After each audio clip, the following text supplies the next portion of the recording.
33वां अध्याय। वीरभद्र और महाकाली का यज्ञशाला की ओर प्रस्थान। ब्रह्मा जी कहते हैं, नारद, महेश्वर के आदेश को आदरपूर्वक सुनकर वीरभद्र ने शिवजी को प्रणाम किया। तत्पश्चात उनसे आज्ञा लेकर वीरभद्र यज्ञशाला की ओर चल दिए। शिवजी ने प्रलय की अग्नि के समान और करोड़ों गणों को उनके साथ भेज दिया।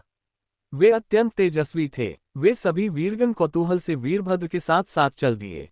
उसमें हजारों पार्षद वीरभद्र की तरह ही महापराक्रमी और बलशाली थे। बहुत से काल के भी काल भगवान रुद्र के समान थे। वे शिवजी के समान ही शोभा पा रहे थे। तत्पश्चात वीरभद्र शिवजी जैसा वेश धारण कर ऐसे रथ पर चढ़कर चले जो 400 हाथ लंबा था, और इस रथ को 10,000 शेर खींच रहे थे, और बहुत से हाथी, शार्दूल, मगर, मत्स्य उस रथ की रक्षा के लिए आगे आगे चल रहे थे।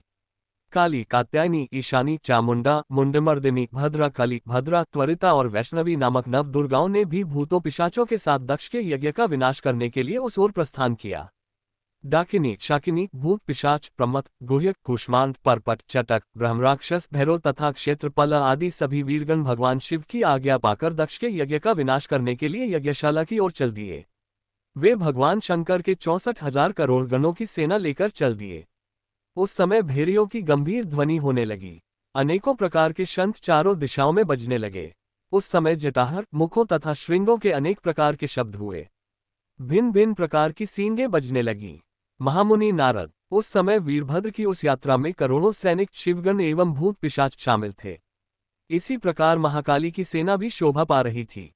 इस प्रकार वीरभद्र और महाकाली दोनों की विशाल सेनाएं उस दक्ष के यज्ञ का विनाश करने के लिए गाजे बाजे के साथ आगे बढ़ने लगी। उस समय अनेक शुभ शगुन होने लगे।